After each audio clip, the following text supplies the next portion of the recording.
नमस्कार, वंदे मातरम, जय हिंद। स्वागत है आप सभी का आपके अपने YouTube channel CG job education में। साथियों, जो नए होंगे हमारे YouTube चैनल को सब्सक्राइब करेंगे।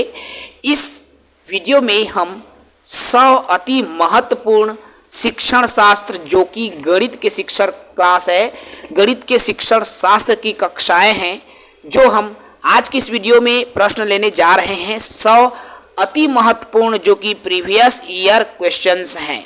गणित शिक्षण शास्त्र की धमाकेदार जो क्लासेस है, 100 प्रश्नों का महा मैराथन सीरीज शुरू होने जा रहा है साथियों। तो जो नए होंगे भाई चैनल को सब्सक्राइब कर लेंगे। चलिए सीधे वीडियो पर आते हैं। देखिए, क्वेश्चन नंबर फर्स्ट है, 20वीं सदी के स्वशिक्षित भारतीय गणितज्ञ प्रतिभावान व्यक्ति कौन थे? ए. आर्यभट्ट, बी. धराचार्य, सी. श्रीनिवास रामानुजन या डी. हरिश्चंद्र। तो इसका उत्तर हो जाएगा सी. श्रीनिवास रामानुजन जो है स्वप्रशिक्षित या स्वशिक्षित भारतीय गणितज्ञ थे। ठीक है साथियों, अगले सवाल की तरफ बढ़ें। सवाल नंबर हमारा दूसरा है, गणित सार संग्रह के लेखक कौन है? ए. आर्यभट्ट, बी. भास्कराचार्य, सी. महावीराचार्य या डी. ब्रह्मगुप्त। तो इसका सही उत्तर हो जाएगा भाई सी. महावीर आचार्य जी थे। अगले सवाल की तरफ बढ़ें। सवाल नंबर हमारा तीसरा है, एक अच्छा गणितज्ञ होने के लिए क्या जरूरी होता है? क्या जरूरी होता है भाई?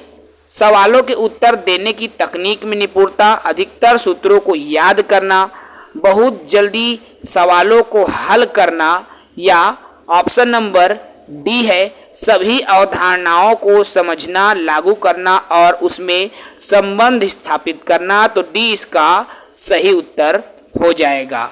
ठीक है साथियों, अगले सवाल में आ जाइए। सवाल नंबर चौथा है हमारा, आकृतियों के निम्न पहलुओं में से किसका प्राथमिक स्तर से कोई संबंध नहीं है? प्राथमिक स्तर में किसका संबंध नहीं है? ए. प्रतिरूप, बी. कोण, सी. सममिति या डी. चौपड़। तो किसका संबंध प्राथमिक स्तर में नहीं है? तो उत्तर आ जाएगा साथियों बी. प्राथमिक शालाओं में कोण नहीं बताया जाता, बाकी सभी चीजें सिखाई जाती है।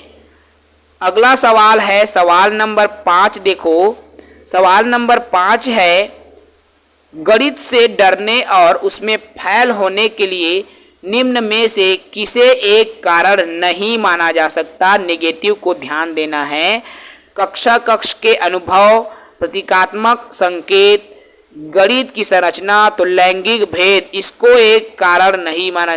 क्या आप लड़का हो तो गणित में फेल हो जाओगे, या क्या आप लड़की हो तो गणित में कमजोर होगे? यह एक रूढ़िवादी सोच है साथियों।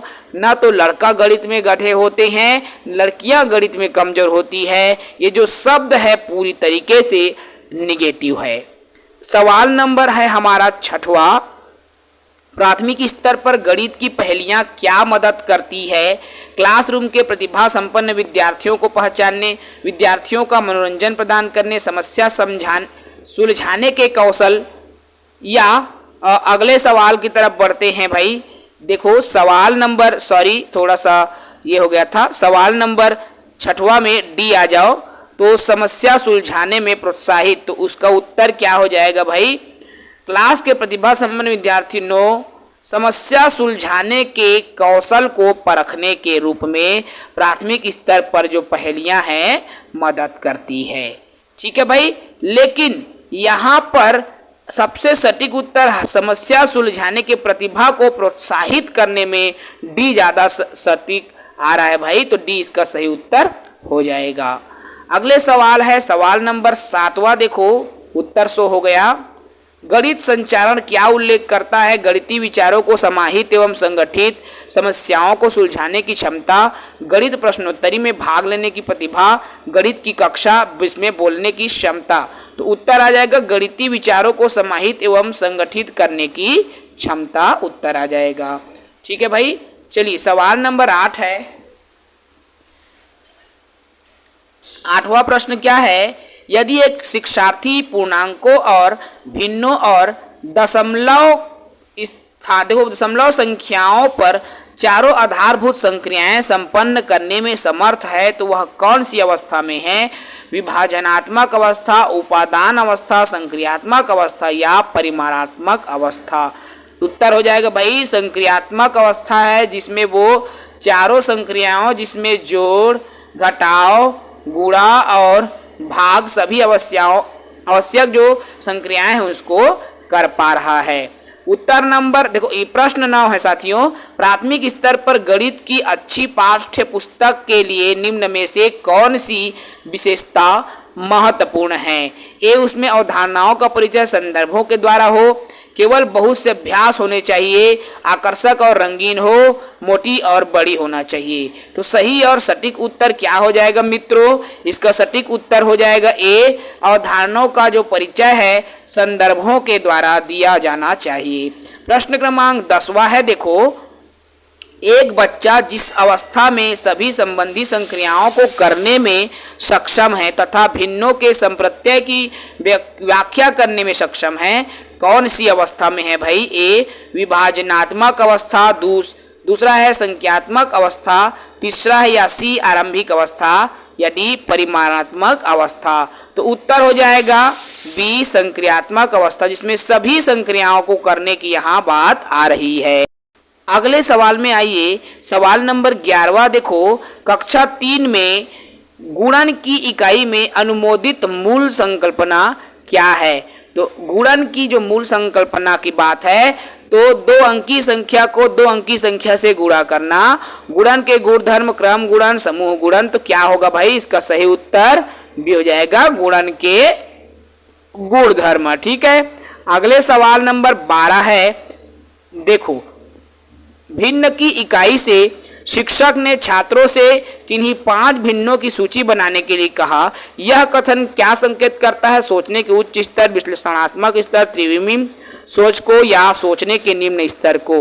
तो किसको इंगित करेगा मित्रों? इसका उत्तर हो जाएगा भाई डी, सोचने के जो निम्न स्तर है उसको करता है। ठीक है। सवाल नंबर 13 है। उच्च क्रमिक चिंतन कौशल हॉट्स पर आधारित प्रश्न क्या मांग करता है? एल्गोरिदम के ज्ञान की, संकेत और चित्र ज्ञान, कुछ सीमा तक संज्ञानात्मक प्रयास, या तथ्य, नियम और सूत्रों के ज्ञान की? तो कुछ सीमा तक संज्ञानात्मक प्रयास और ज्ञान की बात करता है, ज्ञान की मांग करता है। प्रश्न क्रमांक 14 देखो, प्रिया जो है गणितीय प्रश्न करने में निपुण है, उसमें किस प्रकार की बहुबौद्धिकता अधिकता है? तो भाई वो गणित कर रहा है, गणित में निपुण है, मतलब उनमें तार्किक बुद्धि अधिक है। ठीक है भाई। अगला समाज देख लो, एल्गोरिदम बच्चों में नहीं विकसित कर सकते, रटना, सूत्र, तर्क। तो रटना विकसित नहीं करता, याद रखना एल्गोरिदम जो है। ठीक है भाई। सवाल नंबर ये तो रहा 15। इसमें फिर अगले MCQ सीरीज में हम आते हैं। चलिए भाई, प्रश्न 16 देखो, इसका उत्तर आप सभी को दिख गया, क्षमा करें। चलिए, अमूर्तता, विशिष्टीकरण एवं व्यापकीकरण किस विषय की समझ बढ़ाने के लिए उपयोग किया जाता है? हिंदी, विज्ञान, सामाजिक विज्ञान या गणित? तो अमूर्तता, विशिष्टीकरण किसके लिए किया जाएगा भाई? गणित विषय के ज्ञान और समझ को बढ़ाने के लिए। प्रश्न क्रमांक 17 है मित्रों, बच्चों में गोलाई की अवधारणा धीरे धीरे कब विकसित करना है? देखो, गोलाई की सबसे पहले आप गोल वस्तुएं बताओ, जैसे कि सेव, जैसे कि संतरा। ठीक है। अब बच्चा गोल की अवधारणा जान गया, उसके बाद उसको अर्थात ठोस रूप में उनके सामने वस्तु लाइए, फिर आप उसको अमूर्त में अर्थात मूर्त से अमूर्त, इसका सही उत्तर हो जाएगा। प्रश्न क्रमांक 39 देखो, 39 क्या प्रश्न क्रमांक 18 देखो साथियों, गणित की पाठ्य पुस्तक का आवश्यक अंग क्या है? तो ए, अवधारणाओं का स्पष्टीकरण, बी, अवधारणाओं की क्रमबद्धता, अवधारणाओं को व्यवहारिक जीवन को जोड़ना। देखो, इसका सही उत्तर क्या होगा भाई? प्रश्न क्रमांक 18 का डी, उपरोक्त सभी चीजें जरूरी है। अब प्रश्न क्रमांक 19 में आ जाओ। देखो प्रश्न क्रमांक 19 क्या कहता है, गणितीय ज्ञान का निश्चित तथा ठोस आधार होता है। यह गणितीय कथन किस प्रकृति की ओर इंगित करता है?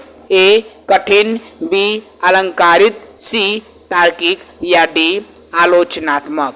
तो किसकी ओर जो है इंगित करता है? तो इसका उत्तर क्या हो जाएगा भाई? सी तार्किक। गणित तार्किक होता है ना, अलंकृत नहीं होता। गणित तार्किक होता है तो तार्किक की ओर इंगित करता है। 20वां प्रश्न है, इकाई योजना के प्रतिपादक कौन है? स्किनर, हर्बर्ट, जॉन डीवी या विलियम किलपैट्रिक। तो कौन है भाई? हर्बर्ट है इकाई योजना के प्रतिपादक। अगले सवाल है 21वां, देखो प्राथमिक स्तर पर गणित का महत्व कैसा है? ए सांस्कृतिक, बी सामाजिक, सी धार्मिक या डी मानसिक। तो प्राथमिक स्तर पर भाई मानसिक है। ठीक है, अगला सवाल है, सवाल नंबर 22वां में आ जाओ। तो देखो गणित विज्ञान क्या है भाई? तो यह स्थान का विज्ञान, शिक्षा का या गणनाओं का? तो बहुत ही सरल सा सवाल है, गणित गणनाओं का विज्ञान है। सभी विषयों की रानी भी कहा जाता है। ठीक है, विकासशील मूल्यों में सफलता मुख्यतः किस पर निर्भर करती है? सरकार पर, समाज पर, परिवार पर या शिक्षक पर? बहुत बढ़िया सवाल है, आप सब शिक्षक हो भाई। तो गणित देखो इसमें विकासशील मूल्यों की सफलता एक शिक्षक पर निर्भर करती है। ठीक है, सवाल नंबर 24 है, अनुपस्थिति किसके द्वारा रोकी जा सकती है? मान लो कक्षा में बच्चे अनुपस्थित हैं तो कैसे रोकी जा सकती है? इसके ऑप्शंस हैं। देखो अनुपस्थिति किसके द्वारा रोकी जा सकती है? शिक्षा के द्वारा, छात्र को दंडित करके, मिठाई देकर या अभिभावक। देखो अभिभावक या माता पिता से आप संपर्क करोगे कि उनका बेटा या उनकी बेटी, उनके बच्चे विद्यालय क्यों नहीं आते। ठीक है, तो पिता से, माता से, अभिभावक से बात करके रोकी जा सकती है। गणित की प्रकृति कैसी होती है? प्रश्न क्रमांक 25। ऑप्शन है साथियों, सजावटी, तार्किक, कठिन या सामान्य से के लिए नहीं। तो गणित की प्रकृति कैसी होती है मित्रों? तार्किक होती है। अगले सवाल में आते हैं, सवाल नंबर 26 है, गणित के पाठ्य पुस्तक में विभिन्न प्रकरणों में खंड अभ्यास समय को देख सकते हो। यहाँ पर समय को समावेशित करने का क्या उद्देश्य है? विद्यार्थियों को आनंद व मस्ती प्रदान करना, दैनिक दिनचर्या में बदलाव करना, समय का बेहतर सदुपयोग सुनिश्चित करना या इसका डी ऑप्शन है विस्तृत अधिगम अवसर उपलब्ध कराना। तो इसका सही उत्तर हो जाएगा साथियों डी, विस्तृत अधिगम के अवसर बच्चों को उपलब्ध कराना। अगले सवालों पर आते हैं, सवाल नंबर 27वां है। देखो 27 प्रश्न क्या कहता है, राष्ट्रीय पाठ्यचर्या की रूपरेखा जिसे एनसीएफ 2000, देखो यहाँ पर एनसीएफ न्यू करिकुलम, देखो यहाँ पर एनसीएफ 2005, एनसीएफ 2020 ये वर्तमान में बना है न्यू एजुकेशन पॉलिसी के नाम से। तो राष्ट्रीय पाठ्यचर्या की रूपरेखा 2005 के अनुसार विद्यालयों में गणित शिक्षण का संकीर्ण उद्देश्य क्या है? ए रैखिक बीजगणित से संबंधित दैनिक जीवन की समस्याओं की शिक्षा, बी संख्यात्मक कौशलों का विकास, सी बीजगणितीय पढ़ाना या डी परिकलन एवं मापन करना। तो उत्तर हो जाएगा संख्यात्मक कौशलों का विकास करना 2020 का उद्देश्य है। प्रश्न क्रमांक 28 में आ जाओ साथियों। तो देखो 28वां प्रश्न कहता है, एनसीएफ 2020 के अनुसार प्राथमिक स्तर पर संख्याओं और उन पर संक्रियाएं, मात्राओं का मापन आदि शिक्षण का किस उद्देश्य को यह शिक्षण पूरा करता है? गणित के शिक्षण के उच्च उद्देश्य, बच्चों की चिंतन प्रक्रिया के गणितीय के उद्देश्य को पूरा करता है। ऑप्शन है, उत्तर आ जाएगा भाई शिक्षण, मैथ शिक्षण के संकीर्ण उद्देश्यों को पूरा करता है। सवाल नंबर हमारा 29 है। देखिए साथियों प्रश्न 29 कहता क्या है, राष्ट्रीय पाठ्यचर्या रूपरेखा 2020 में उल्लेखित गणित की लंबी आकृति क्या संकेत करनी है? क्या करती है भाई? चुनौतीपूर्ण समस्याओं को हल करना, गणित के खेलों का सृजन, हस्त सिद्ध अनुभव प्रदान करना या एक संकल्पना पर दूसरी संकल्पना बनाना। तो क्या उत्तर होगा भाई? एक संकल्पना पर दूसरी संकल्पना बनाना। अगले सवालों में आ जाइए। सवाल नंबर 30 है, राष्ट्रीय पाठचर्या की रूपरेखा 2020 किस पर बल देती है? ए, गणितीय चयनित या गणित चयनित शिक्षार्थियों को पढ़ाया जाएगा। बी, गणित में सफलता प्रत्येक बच्चों के लिए आवश्यक है। सी, शिक्षार्थियों की तार्किक एवं गणितीय योग्यता के लिए पहले उनकी परीक्षा लेनी होगी। ठीक है भाई, तो निम्न उपलब्धिकर्ताओं के लिए गणित पाठचर्या अलग से होगी। तो इसका सही उत्तर हो जाएगा भाई बी, गणित में सफलता के लिए प्रत्येक बच्चों के लिए सफल होना आवश्यक है। कम से कम प्रत्येक बच्चा व्यवहारिक गणित सीखना जरूरी है भाई। ठीक है, 31 प्रश्न क्या कहता है? राष्ट्रीय पाठचर्या की रूपरेखा 2020। देखो, राष्ट्रीय पाठचर्या की रूपरेखा 2020 अधिगम के रचनावादी उपागम पर बल देती है, क्योंकि वह किस पर केंद्रित है? ये हो जाएगा शिक्षक द्वारा प्रभावी व्याख्यान एवं अनुदेशन, परिभाषाओं और सूत्रों को याद करना, नियमित गृह कार्य या गतिविधियों में शामिल करते हुए शिक्षार्थियों की सक्रिय भागीदारी। भाई, प्रत्येक एक्टिविटी में बच्चों का शामिल होना बेहद जरूरी है। डी इसका सही उत्तर हो जाएगा। सवाल नंबर यहाँ पर 32 है साथियों। देखो, यहाँ पर अमूर्त गणित के अधिगम का प्रथम चरण किस स्तर से प्रारंभ होता है? ए, प्राथमिक स्तर पर। बी, माध्यमिक स्तर पर। सी, उच्चतर माध्यमिक स्तर पर। या डी, उपरोक्त में से कोई नहीं। तो उत्तर है भाई प्राथमिक स्तर पर अमूर्त गणित के प्रथम चरण की शुरुआत हो जाती है। प्रश्न क्रमांक 33 है, एनसीएफ 2020 किस पर बल देता है? रटने पर, करके सीखने पर, सूत्र याद करने पर? तो बहुत ही सरल है भाई, करके सीखने पर बल देता है। प्रश्न क्रमांक 34 देखो, एनसीएफ 2020 के अनुसार गणित शिक्षण कैसा होना चाहिए? बाल केंद्रित, शिक्षक केंद्रित, पाठ्य पुस्तक? तो भाई उत्तर तो बाल केंद्रित ही आता है। ठीक है, चलिए, जहां बाल केंद्रित आ गया उसको आपको देख लेना है। देखो, 35 है भाई, किस वर्ष के बच्चों के लिए शिक्षा का अधिकार कानून एक मौलिक अधिकार है? तो 6 से 14 वर्ष के बच्चों के लिए। ठीक है साथियों, चलिए सवाल नंबर अगला है। अगले सवाल पर आ जाइए। सवाल नंबर 36 है, गणित शिक्षण की स्वयं सिद्धि विधि कौन सी विधि सम्मिलित नहीं है? ए, यूक्लिड विधि। बी, गैर यूक्लिड विधि। सी, आनुवंशिक विधि। या डी, औपचारिक स्वयं सिद्ध विधि। तो कौन सी विधि नहीं है भाई? सी आ जाएगा, आनुवंशिक विधि। अगले सवाल में आ जाइए। सवाल नंबर 37 है। देखिए भाई, 37 प्रश्न क्रमांक कहता क्या है? गणित में प्रतिचित्रण के लिए निम्न कथनों में से कौन सा कथन सत्य नहीं है? तो ए, प्रतिचित्रण स्वाभाविक चिंतन को बढ़ाता है। प्रतिचित्रण अनुपातिक चिंतन को प्रोत्साहित करते हैं, अनुपातिक विवेचन को। सी, प्रतिचित्रण गणित पाठ्यक्रम का भाग नहीं है। या डी, प्रतिचित्रण का गणित के कई विषयों में समाकलित किया जा सकता है। तो उत्तर है भाई प्रतिचित्रण गणित पाठ्यक्रम का भाग नहीं है। ठीक है। सवाल नंबर देखो यहाँ पर 38 है मित्रों। तो प्रश्न 38 क्या कहता है?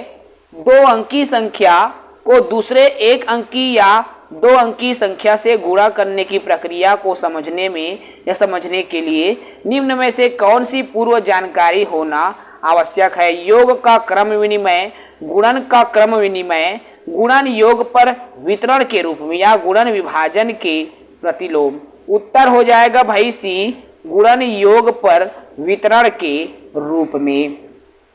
सवाल नंबर 39 है, गणित की 4 मूलभूत संक्रियाएं क्या क्या है? योग, भाग, परिमाप, परिकलन, संकल्पना, योग, गुणा, भाग, दशमलव, या योग, व्यवकलन, गुणा, भाग। तो गणित में ये 4 ही संक्रियाएं बच्चों को आनी चाहिए प्राथमिक स्तर में साथियों, जोड़, घटाव, गुणा और भाग। ठीक है, चलिए अगले सवालों में आते हैं भाई। सवाल नंबर 40 देखो, वैन हिले के ज्यामितीय स्तर के अनुसार जो विद्यार्थी आकृतियों को दिखावट के अनुसार वर्णित और वर्गीकृत कर सकते हैं वे क्या है भाई?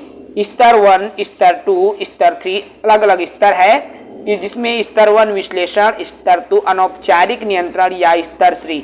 देखो ये हो जाएगा आपका स्तर, देखो इसमें आ जाएगा स्तर 0 मानसिक चित्रण। ठीक है भाई। सवाल नंबर 41 है, देखो भाई निम्न में से कौन सा खुला अंत वाला प्रश्न है? आप 15 को 3 से गुणा कीजिए, दो संख्याएं लिखी जिनका गुणनफल 45 हो, संख्या रेखा का प्रयोग करते हुए 3 बार 15 का मान ज्ञात कीजिए या 15 गुणा 3 का मान ज्ञात कीजिए।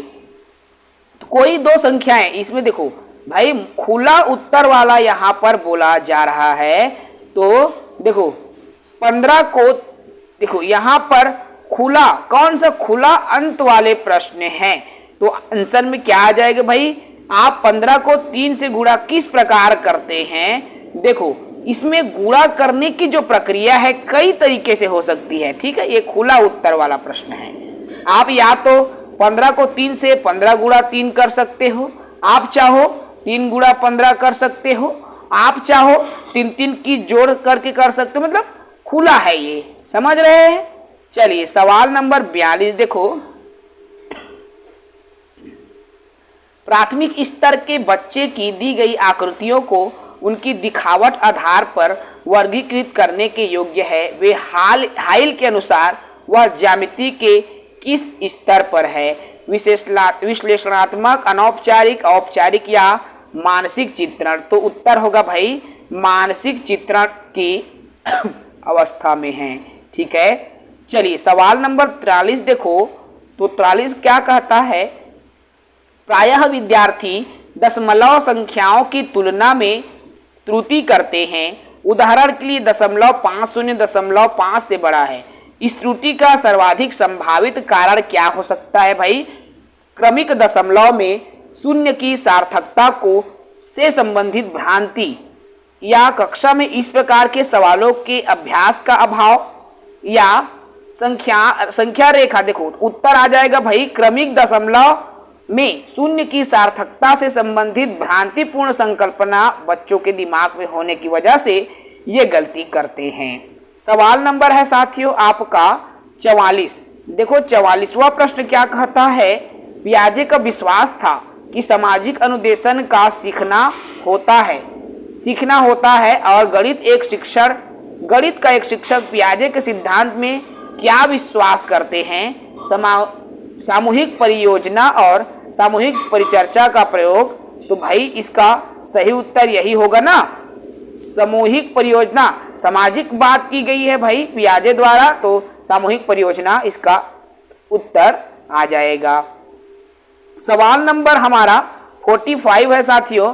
देखिए भाई 45वां प्रश्न है, गणित करने की युक्ति के रूप में सवाल हल करना किसमें शामिल है?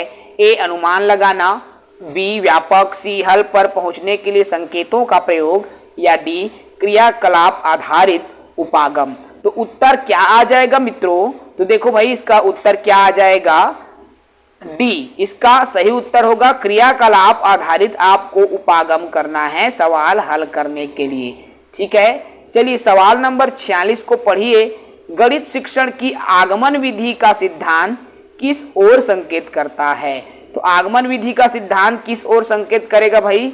अज्ञात से ज्ञात, ज्ञात से अज्ञात है, फिर अज्ञात से ज्ञात है, सामान्य से विशिष्ट। देखो यहाँ पर आगमन विधि किसकी बात करता है? सामान्य से विशिष्ट की ओर की बात करता है।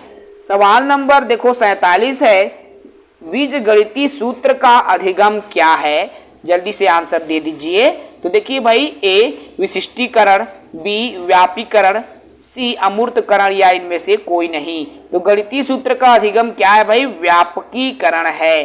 ठीक है। चलिए सवाल अगला है, सवाल नंबर 48 देखो, बताए गए नियमों को उदाहरणों में प्रयोग कर उनकी पुष्टि कर किस शिक्षण विधि से संबंधित है? उसकी पुष्टि करना कौन सी शिक्षण विधि है भाई?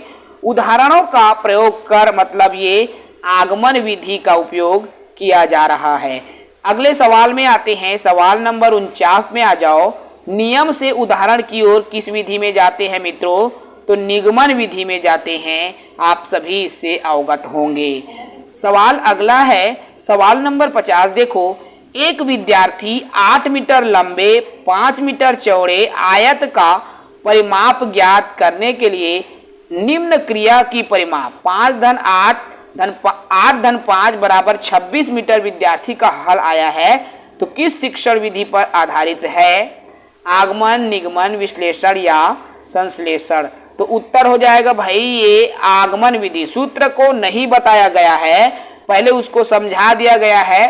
ठीक है भाई, अच्छे से उदाहरण के माध्यम से समझाया गया है, तो ये आगमन विधि को प्रदर्शित कर रहा है। ठीक है, चलिए सवाल नंबर 51 है। निम्न में से कौन सी विधि देखो, सुनो और समझो के सिद्धांत पर काम करता है? प्रयोगशाला, प्रदर्शन, व्याख्यान या अनुसंधान विधि? तो भाई इसका सही उत्तर है प्रदर्शन विधि। प्रदर्शन विधि में तो ही प्रदर्शन होगा ना, देखेंगे, सुनेंगे और समझेंगे। सवाल नंबर 52 देखो। एक रचनात्मक कक्षा में शिक्षकों को निम्न में से क्या नहीं करना चाहिए? ए, विद्यार्थियों को प्रश्न के हल ढूंढने के लिए अपनी नीतियों को विकसित करना। बी, विद्यार्थियों को सूत्र रटने के लिए नहीं करना। देखो, सूत्र रटने के लिए आपको नहीं करना है भाई, उत्तर आ जाएगा बी। ठीक है, सवाल नंबर 53 में आ जाओ। देखो, वास्तविक जिंदगी में गणित का संबंध बताने के लिए अंतर विषयों को विकसित करने के लिए निम्न में से किन मूल्यांकन योजनाओं का उपयोग किया जा सकता है? ए, क्षेत्र भ्रमण, मौखिक परीक्षा, ड्रिल, कार्यपत्रक? तो सही उत्तर बताइए। 4 ऑप्शन आपको स्क्रीन पर शो हो रहा है। उत्तर सही है भाई, क्षेत्र भ्रमण, सर्वेक्षण और परियोजना बनाना। ठीक है, चलिए अगले सवाल पर आ जाइए। सवाल नंबर 54 है। देखो भाई, निम्न में कौन सा कथन सही है? संख्या 9 के बाद शून्य का परिचय दिया जाए। स्थानीय मान सिखाते समय शून्य का परिचय दिया जाए। पढ़ाई जाने वाली प्रथम संख्या शून्य होगी। बच्चों में संख्या ज्ञान विकसित होने के बाद शून्य का परिचय दिया जाए। तो सही उत्तर क्या है भाई? शून्य का परिचय कब दिया जाना है? तो बच्चों में संख्या ज्ञान विकसित होने के बाद शून्य का परिचय दिया जाना चाहिए। ठीक है भाई, चलिए अगले सवाल है, सवाल नंबर 55। सवाल 55 क्या कहता है भाई? दो या उससे अधिक दो विमाओं वाली वस्तुओं के मापों की तुलना करने के लिए जो है निम्न में से कौन सा एक सर्वाधिक उपयुक्त है? अप्रमाणित इकाइयों का प्रयोग, आकलन, माप, जैसे लंबाई, द्रव्यमान वगैरह हम मापते हैं ना, लंबाई को मापते हैं, ऊंचाई को मापते हैं। तो सबसे पहले हमको क्या करना है भाई? देखिए, सबसे पहले क्या करेंगे? अप्रमाणित इकाई का प्रयोग, आकलन, प्रेक्षण। सबसे पहले हमको प्रेक्षण करना होगा। ठीक है भाई, चलिए सवाल नंबर 56 है। निम्न में से कौन सी संख्या की समझ का महत्वपूर्ण पहलू नहीं है? पंक्तिबद्धता, गणना, अंक लिखना या संरक्षण? तो सही उत्तर हो जाएगा भाई डी, संरक्षण। ठीक है, अगले सवाल में आ जाइए। सवाल नंबर 57। देखो, गणित में गणना करने संबंधी कौशलों को किसके द्वारा बढ़ाया जा सकता है? एक, कक्षा में अभ्यास हेतु क्रियाशील गतिविधियों का आयोजन करके संकल्पनाओं और प्रक्रियाओं को स्पष्ट करने के अधिक, या सी, केवल संकल्पनात्मक ज्ञान से, या डी ऑप्शन है इसमें, केवल एल्गोरिदम का वर्णन करके। तो भाई उत्तर ए आ जाएगा, कक्षा में अभ्यास हेतु क्रियाशील गतिविधियों का आयोजन करके। सवाल नंबर 58 देखो, एक छात्र फर्श पर अपनी पुस्तक रखकर उसके चारों ओर पेंसिल से लाइन खींचता है। खींची गई लाइनों की लंबाइयों का योगफल कौन सा है? किताब का क्षेत्रफल, फर्श का क्षेत्रफल, फर्श का परिमाप या किताब का परिमाप? अर्थात पुस्तक रखता है और पुस्तक के मान लो ये पुस्तक रखा, एक बच्चा है, अब इनके चारों ओर स्केल पट्टी से लाइन खींचा। ठीक है, अब इन चारों लाइनों को वो जोड़ रहा है। तो जोड़ रहा है मतलब क्या करने की कोशिश कर रहा है, वो किताब का परिमाप ज्ञात कर रहा है। ठीक है भाई, चारों को माप रहा है मतलब परिमाप ज्ञात कर रहा है। सवाल नंबर 59 में आ जाओ। देखो भाई, एक विद्यार्थी गिलास में भरे हुए पानी को गिलास का आयतन बताता है। छात्र को क्या स्पष्ट नहीं है? आयतन की अवधारणा। तो क्या इस चार ऑप्शन है भाई, माप, सूत्र, अवधारणा। तो देखो, आयतन की इकाई की उनको समझ नहीं है। चलिए ठीक है, सवाल नंबर 60 है। तो सवाल नंबर 60 आ जाइए। देखिए भाई, गणित शिक्षण का मुख्य उद्देश्य क्या है? सवाल हल करने की क्षमता का विकास, सूत्र याद करने की क्षमता का विकास, गणितीय तार्किक ढंग से सोचने की क्षमता और समस्याओं को हल करने की क्षमता का विकास। तो क्या उद्देश्य है? तो इसका सही है भाई, तार्किक ढंग से सोचने की क्षमता का विकास प्रमुख उद्देश्य है। प्रश्न क्रमांक 61 है, कौन सा कार्य अध्यापक से संबंधित नहीं है? योजना, मार्गदर्शन, शिक्षण या बजट बनाना। उत्तर हो जाएगा भाई बजट बनाना। ये इस कार्य से संबंधित नहीं है। ठीक है, अध्यापक से संबंधित वो क्यों बनाएगा बजट, है ना भाई, वो शिक्षकीय कार्य थोड़ी है जी। चलो 62 है, मनुष्य के जीवन की गतिविधियों में गणित का सर्वाधिक उपयोग किसमें होता है? सांस्कृतिक गतिविधि, मनोवैज्ञानिक, सामाजिक या आर्थिक। तो सबसे ज्यादा होता है भाई आर्थिक गतिविधियों में गणित का सर्वाधिक प्रयोग होता है। आपकी समझ से एक अध्यापक के लिए कौन सा कौशल अति आवश्यक है?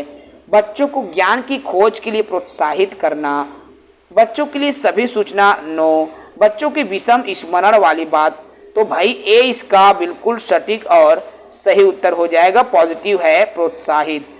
चलिए सवाल नंबर 64 है, कक्षा में गणित अध्यापक द्वारा विद्यार्थियों के साथ एक अच्छा संबंध विकसित करने के लिए उसे क्या करना चाहिए? एक शिक्षक को सभी के साथ मैत्रीपूर्ण व्यवहार करे, अच्छे से बात करे, सब बच्चों से प्यार करे। तो क्या हो जाएगा भाई उत्तर?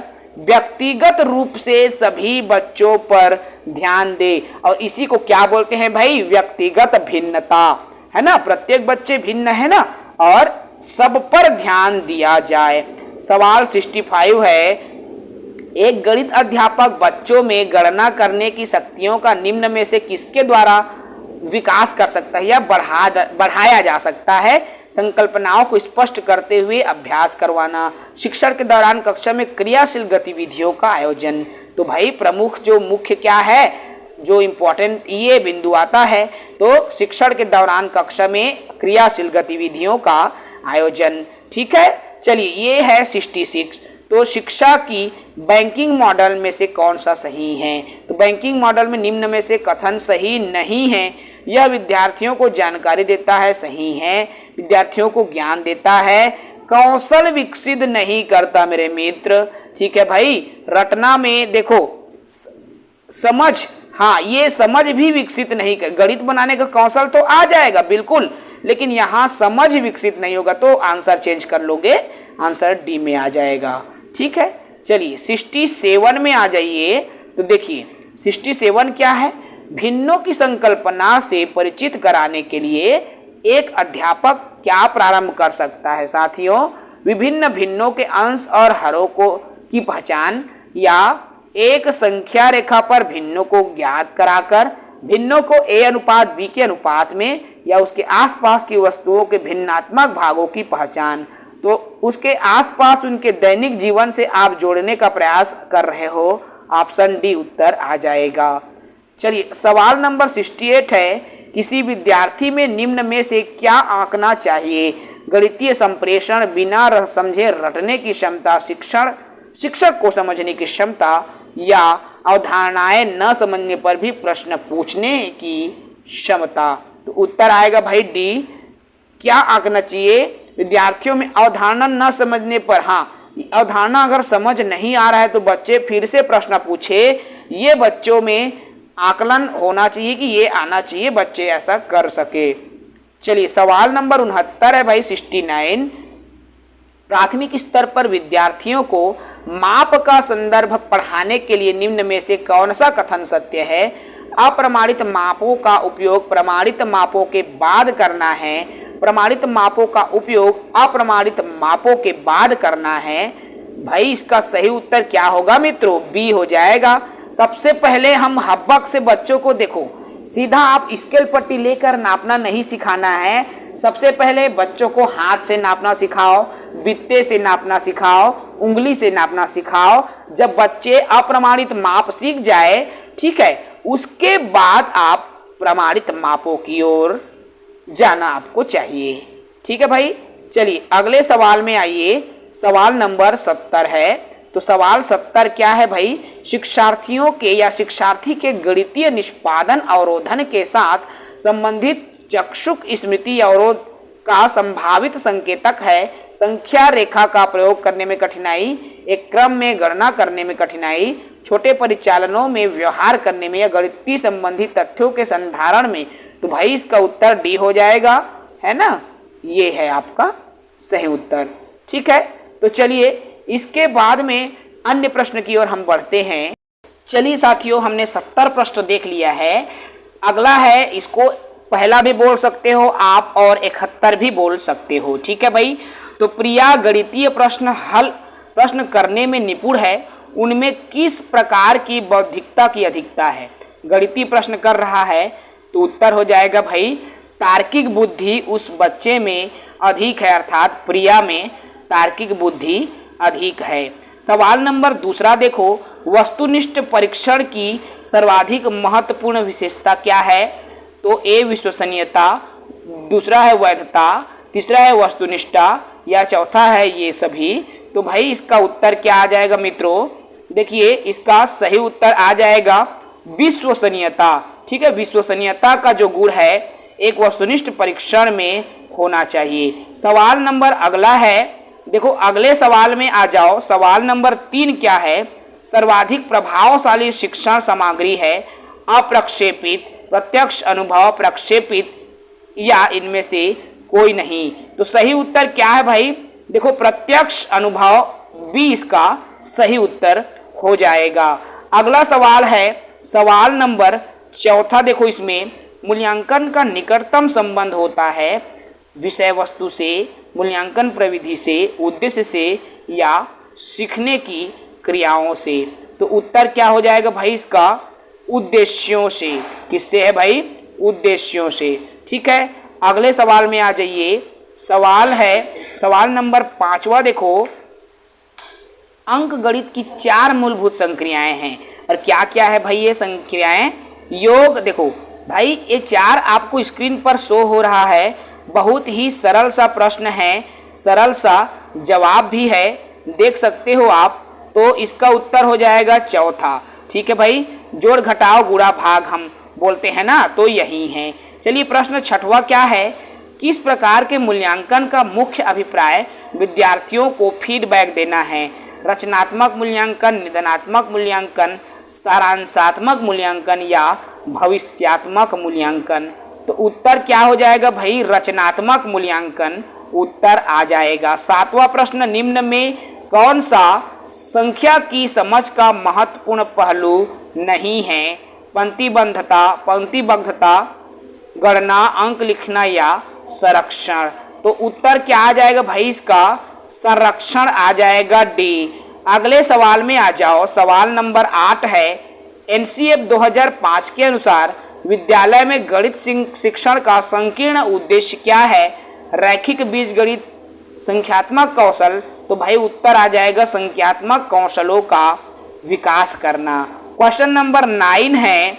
देखो क्वेश्चन 9 क्या कहता है? गणित की शिक्षा का मुख्य उद्देश्य क्या है? ज्यामिति के प्रयोग, गणित समझने में सहायता, बच्चों की गणितीय प्रतिभाओं का विकास। तो उत्तर में क्या आ जाएगा भाई इसका? देखो बच्चों में गणितीय प्रतिभाओं का विकास। ठीक है भाई, चलिए सवाल अगला है।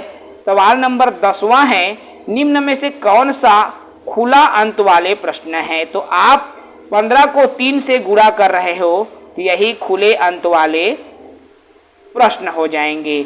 ठीक है भाई, चलिए सवाल नंबर 11वां है। और देखो उपलब्धि परीक्षण एवं नैयोनिक परीक्षण में अंतर उद्देश्य का अंतर है, प्रकृति का अंतर है, कठिनाइयों का अंतर है, या इनमें से कोई नहीं? तो क्या अंतर है भाई? यहाँ उद्देश्यों का अंतर आ जाएगा। ठीक है, अगले सवाल में आ जाइए। सवाल नंबर 12वां है, सर्वाधिक प्रभावशाली शिक्षण सामग्री है अप्रक्षेपित प्रत्यक्ष अनुभव। तो प्रत्यक्ष अनुभव, प्रक्षेपित या इनमें से कोई नहीं। उत्तर क्या हो जाएगा भाई? प्रत्यक्ष अनुभव द्वारा जब बच्चों को सिखाया और पढ़ाया जाता है तो ये सबसे प्रभावशाली होता है। कौन सा कार्य अध्यापक का नहीं है? तो बजट बनाना अध्यापक का कार्य नहीं है साथियों। ठीक है भाई, तो चलिए अगले सवाल में आ जाइए। देखिए सवाल अगला है, यदि एक शिक्षार्थी पूर्णांकों, भिन्नों और दशमलव संख्याओं पर चारों आधारभूत संक्रियाएं संपन्न करने में समर्थ है तो वह क्या है? विभाजनात्मक अवस्था में है, उपादान अवस्था में है, संक्रियात्मक अवस्था में है। ठीक है मित्रों, चलिए सवाल नंबर 15 है। देखो, प्राथमिक स्तर के बच्चे की दी गई आकृतियों को उनकी दिखावट के आधार पर आपको वर्गीकृत कर पा रहा है तो वो किसके अंतर्गत आ जाएगा?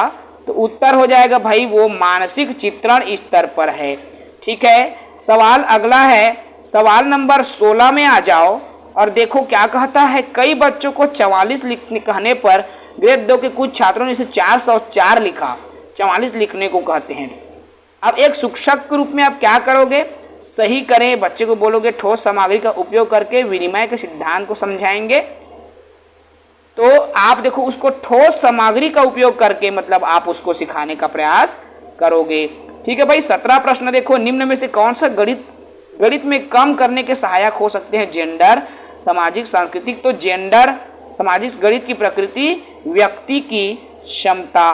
तो उत्तर क्या होगा भाई? सामाजिक सांस्कृतिक जो पृष्ठभूमि है इसका सही उत्तर आ जाएगा। प्रश्न 18वां देखो क्या कहता है मित्रों। प्राथमिक देखो विद्यालय के बच्चों को गणित पढ़ाते समय पाठ्य योजना बनाने का महत्वपूर्ण जो उद्देश्य क्या है या पहलू क्या है भाई? पाठ्य पुस्तक के अनुक्रम के बाद छात्रों को अवधारणा के निर्माण की अनुमति देने के अवसर, लेखन गतिविधि ताकि संचरित तरीके से गणितीय अवधारणाओं को प्रस्तुत किया जा सके, इसके लिए आपको पाठ्य योजना बनाना पड़ता है। 19वां प्रश्न देखो भाई, निम्न में से कौन रचनावादी गणित कक्षा की विशेषता नहीं माना जा सकता? तो क्या हो जाएगा भाई? इसका सही उत्तर हो जाएगा मित्रों, देखो तीसरा आ जाएगा, उद्देश्य प्रकार परीक्षण वस्तुओं का उपयोग मूल्यांकन की प्राथमिक साधन के रूप में किया जाता है। इसमें का अंतिम प्रश्न देख सकते हो, यहाँ पर आपको स्क्रीन पर दिख रहा है। निम्न में से कक्षा में हो रहे कौन सा कार्य एक गतिविधि है? बच्चों द्वारा श्याम पट से नकल करना, बच्चों का अन्वेषण, शिक्षक समझते हैं प्रश्न कैसे करें। तो बच्चों द्वारा कविता के देखो बच्चों का अन्वेषण में लगना, खोजबीन में लगना, इसका सही उत्तर हो जाएगा। तो साथियों हमने इस वीडियो में महत्वपूर्ण आपके 90 MCQ करवाए हैं साथियों। इस वीडियो में केवल 90 MCQ गणित शिक्षण शास्त्र के बहुत ही धमाकेदार और बहुत ही इम्पोर्टेंट प्रश्नों का आज का जो सीरीज रहा है। जिन साथियों को अच्छा लगा होगा है वीडियो जरूर लाइक करेंगे और नए मित्र नए साथी जो है चैनल को सब्सक्राइब करेंगे, क्योंकि इसी तरह की बिल्कुल निःशुल्क वीडियो हम अपने चैनल के माध्यम से निरंतर प्रोवाइड करते रहते हैं। जय हिंद, वंदे मातरम, जय जोहार, जय छत्तीसगढ़।